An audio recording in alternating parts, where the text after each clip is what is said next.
విజయనగరం జిల్లా బొండపల్లి తహసీల్దార్ రమణయ్య హత్యపై రెవెన్యూ వర్గాలు తీవ్రంగా స్పందించాయి. నల్ల బ్యాడ్జీలు ధరించి తమ నిరసనను వ్యక్తం చేశాయి. రమణయ్య మృతికి సంతాపం తెలుపుతూ మౌనం పాటించాయి. ఈ తరహా ఘటనలు తమ మనోస్థైర్యం దెబ్బతీయటానికి దుష్ట శక్తులు పనిన పన్నాగంగా అభివర్ణించాయి. విజయనగరం కలెక్టరేట్ నుంచి మరిన్ని వివరాలు మా ప్రతినిధి శ్రీనివాస్ అందిస్తారు.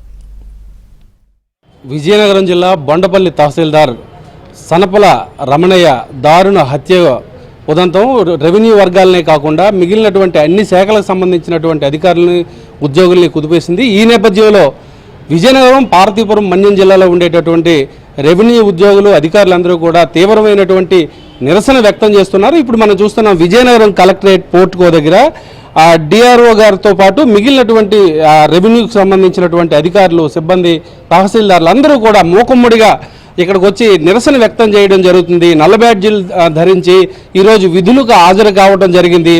ఏమైనా సరే ఉంటే చట్టపరంగా పోరాడాలి, లేదా న్యాయబద్ధంగా వ్యవహరించాలి తప్పించి ఈ రకంగా దాడులకు పూనుకుంటే అధికారుల తాలూకా ఆ మానసిక స్థైర్యాన్ని దెబ్బతీసే విధంగా ఉంటుందని రెవెన్యూకి సంబంధించినటువంటి అధికారులు, ఆ యూనియన్ ప్రతినిధులందరూ కూడా తెలియజేయడం జరిగింది.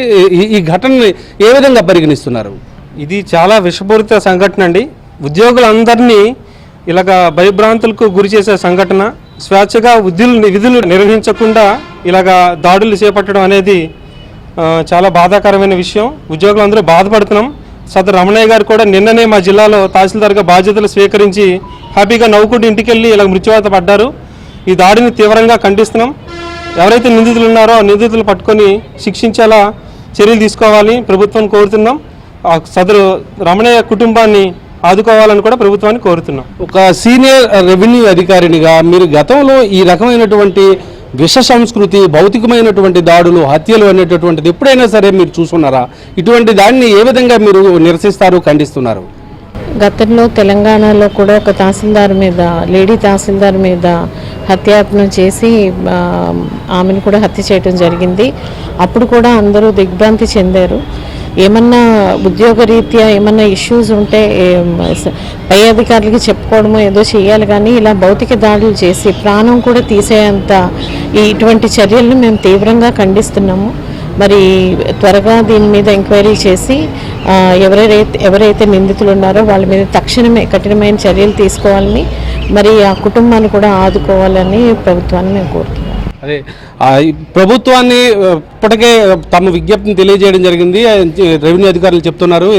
ఎందుకోసం అంటే సనపల రమణయ్య గారు అనేటటువంటి తహసీల్దార్ గారు యువకుడు, ఎంతో భవిష్యత్తు ఉన్నటువంటి యువకుడు, శ్రీకాకుళం జిల్లాకు చెందినటువంటి ఆ యువ అధికారి విజయనగరం జిల్లాలోనే నిన్ననే విధి నిర్వహణలో చేరడం జరిగింది. తన కుటుంబం తాలూకా యోగక్షేమాల కోసం నిన్న విశాఖపట్నం వెళ్తే అక్కడ హత్యకు గురి కావడం జరిగింది. ఈ విషయం పైన పోలీసులు కూడా చాలా ప్రెస్టేజ్ ఇష్యూగా తీసుకొని ఇప్పటికే నిందితుడిని గుర్తించామని చెప్తున్నారు. ఏది ఏమైనప్పటికీ కూడా రెవెన్యూ వర్గాల్లో చాలా తీవ్రమైనటువంటి కలకలం మొదలైంది. ఈ యొక్క హత్యతో ఇప్పటికైనా సరే ప్రభుత్వం స్పందించి ఇటువంటి దాడులు అన్నిటి కూడా నివారించి తమకు సరైనటువంటి రక్షణ కల్పించాలని రెవెన్యూకి సంబంధించినటువంటి వర్గాలన్నీ కూడా స్పష్టం చేయడం జరిగింది. వీడియో జర్నలిస్టు సుధీర్తో శ్రీనివాస్, ఏబిఎన్ న్యూస్, విజయనగరం.